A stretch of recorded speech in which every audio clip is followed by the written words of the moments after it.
Welcome back to the deep dive. It's really great to have you with us today. Yeah, thanks for being here. We've got a fantastic one lined up. We really do. So if you are an aspiring creative or maybe a photography buff or honestly just someone feeling totally overwhelmed by the absolute avalanche of visual clutter we all deal with every single day, today's mission is going to fundamentally rewire how you look at the world. It really is. It's the perfect palate cleanser. Exactly. We are pulling from a deeply researched retrospective today titled Irving Penn Master of Simplicity Fashion and Modern Photography. And our goal is to unpack the life, the methodology, and the lasting cultural impact of a guy who didn't just document the 20th century, he actively shaped its visual vocabulary. Yeah, when you look at Penn's legacy, you're looking at this radical dedication to visual economy. He had this singular ability to ruthlessly strip away all the extra noise, just leaving you with the absolute undeniable core of an image. Okay, let's unpack this. Because I think to really grasp that minimalist philosophy, we have to set the baseline right. Who was Irving Penn before he became this absolute legend? Well, to understand him, you have to look at the environment that built him. He was born in 1917 in New Jersey to a family of Russian immigrants. But the critical variable here, the thing that really shaped his brain, was his father's profession. Right. His father was a watchmaker. Exactly, a watchmaker. Hmm. And that mechanical upbringing is basically the Rosetta Stone for his entire body of work. Think about growing up in a house centered around microscopic precision. Tiny gears, absolute order, meticulous attention to the smallest possible tolerances. That has to do something to a kid's psychology. Oh, absolutely. It instilled this lifelong reverence for mechanical control. So later on, he didn't approach the camera as this romantic tool for spontaneous moments. He approached a large format camera with the exact same discipline his dad brought to a disassembled pocket watch. And you really see that precision manifest when he goes to study graphic design. He's in Philadelphia studying under Alexei Brodovich. The legendary Alexei Brodovich. Right, a titan of European avant-garde design. Brodovich had migrated to the States, and he is the one who introduces Penn to the concept of negative space. Right. He taught him that the white space on a page, it isn't just an absence of content, it's an active structural element of the composition. And that's a principle Penn carried directly over into his photography. Yeah. Brodovich demanded this ruthless editing of the frame. But Penn, he internalized that demand to an almost destructive degree. He was incredibly hard on himself. Notoriously harsh. He actually destroyed the vast majority of his early photos, literally throwing them out because they failed to meet his impossibly high standard of formal perfection.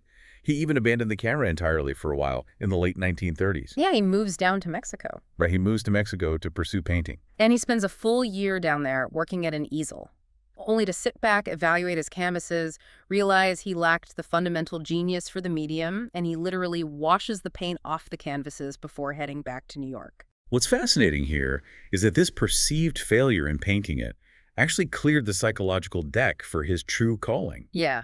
By systematically eliminating the mediums he wasn't meant for. He was perfectly positioned for a fateful meeting in the early 1940s with Alexander Lieberman. The art director at Vogue. Exactly, the art director at Vogue. And Lieberman recognized that rigorous graphic designer's eye in Penn.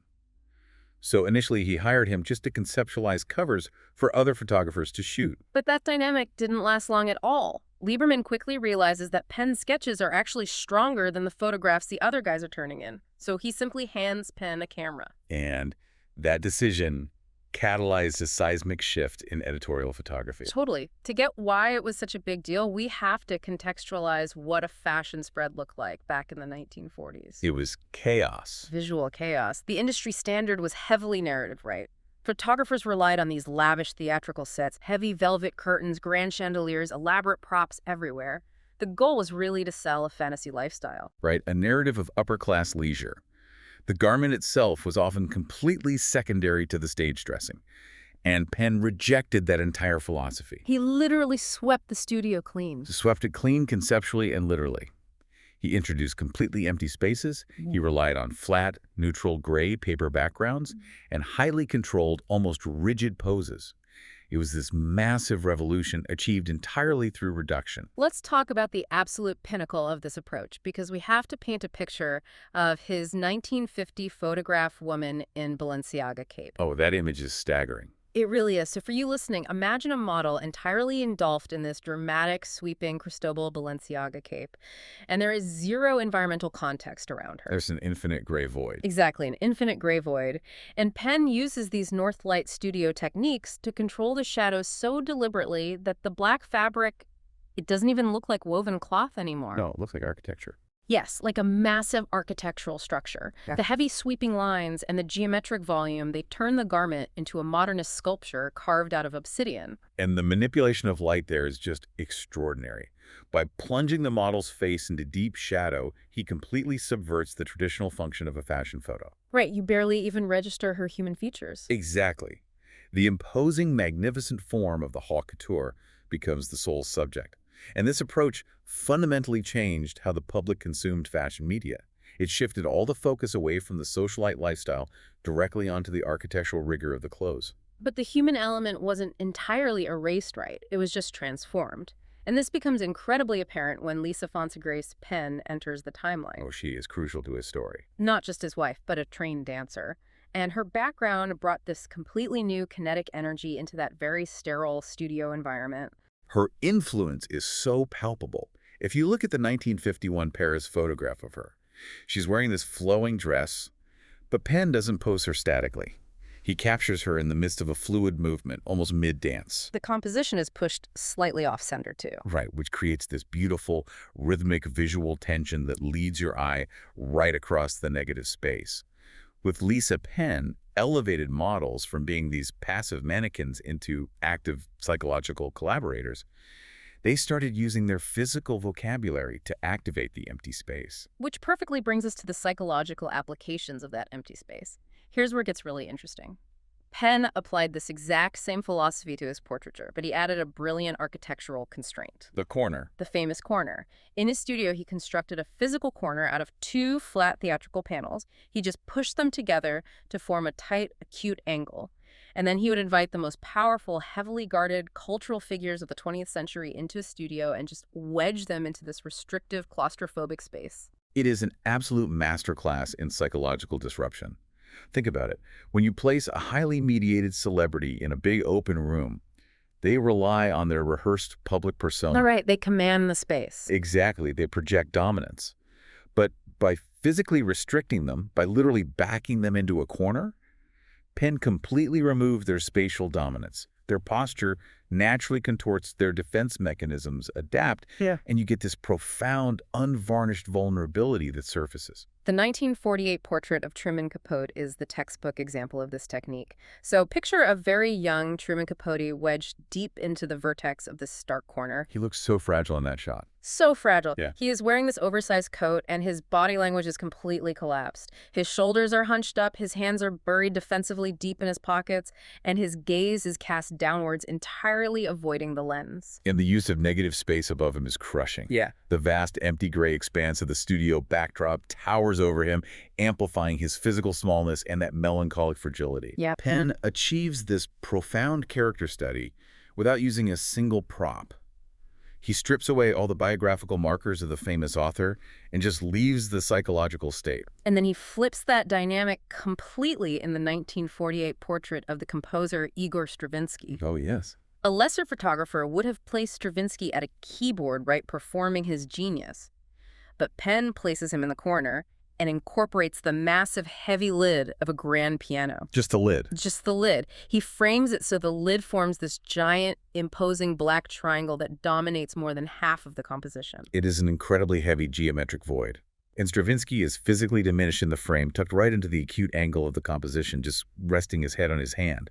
Yet he radiates this undeniable, quiet control. He's anchoring it. Right, he's anchoring the acoustic weight of that massive black triangle with pure presence alone. It operates as a literal visual translation of a Stravinsky composition, a brutal balance of heavy dark tones and sharp, precise tension. And then we see him master chiaroscuro entirely in the 1957 portrait of Pablo Picasso. Oh, calm. Yeah, Penn travels down to Cannes to shoot this. And Picasso was notorious for dominating photographs, right? Always projecting this charismatic, bullish machismo. Always shirt off, staring down the barrel of the lens. Exactly. But Penn actively subverts that whole mythology. He shrouds Picasso in a dark, heavy cloak, pushing the exposure so the fabric almost entirely dissolves into the deep shadows of the background. You are basically left with absolute darkness. Just absolute darkness, broken only by one single, intensely watchful eye staring out from the void. The way the cloak forms that subtle, mask-like triangle around his face. It's incredible. Picasso doesn't look like an extroverted genius here. He looks cautious, almost predatory. Penn uses these crushing black levels to strip the man of his outsized ego, just distilling him into a pure, mysterious symbol of modern art. And it requires immense discipline to have the most famous artist in the world sitting in front of your lens and you decide to hide 90% of him in shadow. Right. That is the visual economy Brodovich taught, applied directly to the human ego. But the thing is, Penn's genius wasn't just restricted to high society and cultural icons. He possessed this unparalleled ability to isolate the poetry in the mundane. He elevated the everyday through formalist rigor. Just look at the 1949 image Girl Drinking. If you describe it objectively, it is merely a woman sipping a beverage through a thin straw. That's it. But under Penn's direction, she has her eyes closed in quiet reflection. The diagonal angle of the straw, the elegant curve of her neck, the incredibly soft directional lighting sculpting her jawline. It transforms a fleeting mundane action into a deeply meditative geometric study of form. He isolated features until they became pure abstraction. And you see this vividly in his later commercial work, too, specifically the 1986 L'Oreal campaign, simply titled Mouth. Oh, wow. Yeah, that one is striking. It is an extreme tight close-up of a model's bright red lips. Oh. By aggressively cropping out the rest of the face and utilizing these precise studio strobes to highlight the gloss and texture, it ceases to be a human feature. It transforms into an abstract sculptural landscape of color. And this relentless pursuit of isolating the subject from its environment, it eventually pushed him out of the studio entirely. He realized that this aesthetic framework, that neutral gray backdrop, could act as a universal equalizer. Right. If we connect this to the bigger picture, Penn wanted to apply this formalist democratization to the working class.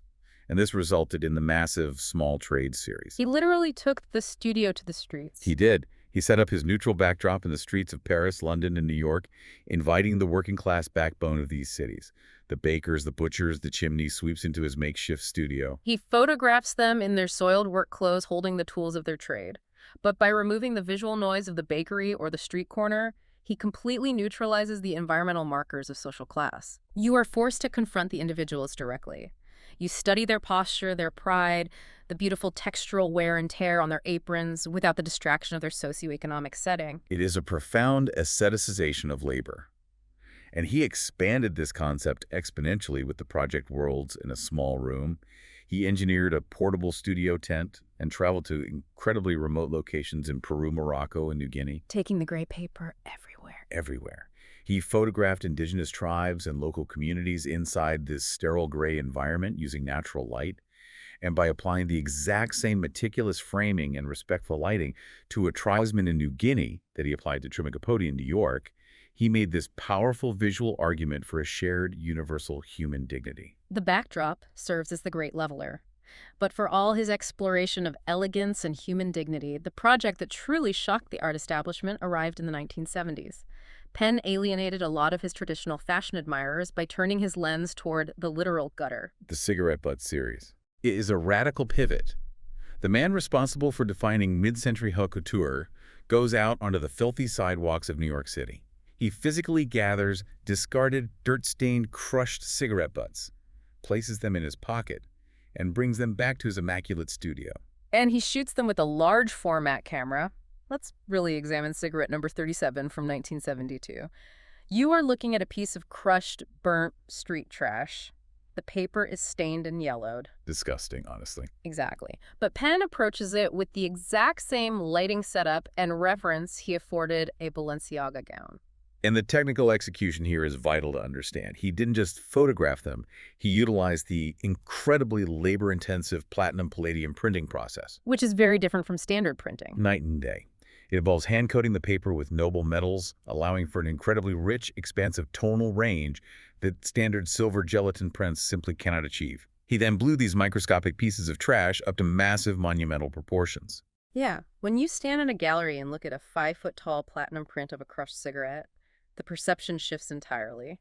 The tiny crumpled creases in the paper take on the scale of canyons.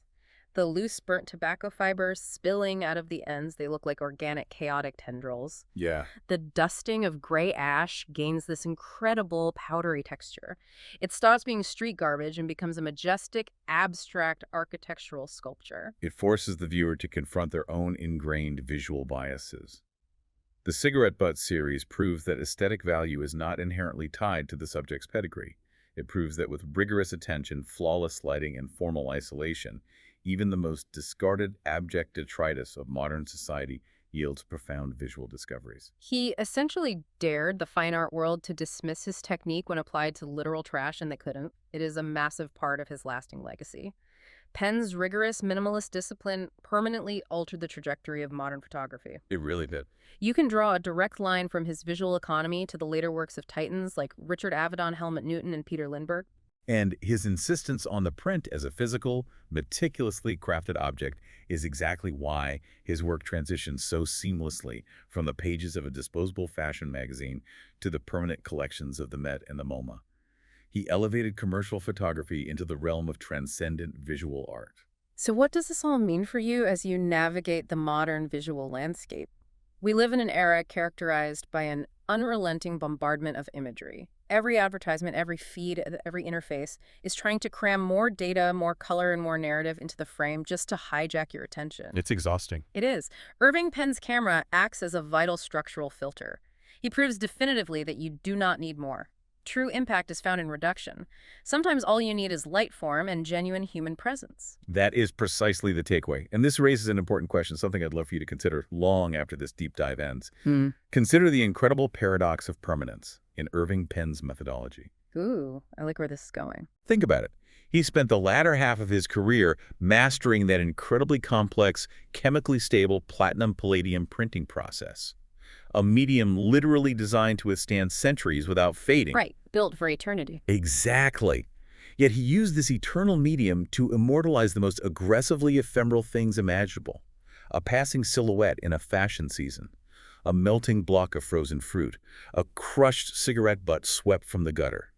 He intentionally used a medium built for eternity to capture fragments destined to disappear in minutes. That's a beautiful contradiction. It is, and it forces you to look at your own modern environment, our hyper-ephemeral digital world, where we take thousands of photos on our phones, hoarding gigabytes of data. And you have to wonder what fleeting, seemingly worthless fragments of our daily lives actually deserve to be archived for eternity. Are we saving the right things? That is a phenomenal lens through which to view our own constant documentation. We are capturing everything, but perhaps preserving nothing of real structural weight. Thank you for joining us on this deep dive into the mastery of Irving Penn. It's been a great conversation. Truly. I highly encourage you to seek out the specific platinum prints and portraits we analyzed today. Let his absolute visual economy serve as a palate cleanser for your eyes. And as you go through your week, try applying a bit of that ruthless editing to your own perspective. Until next time, take care and keep looking closer.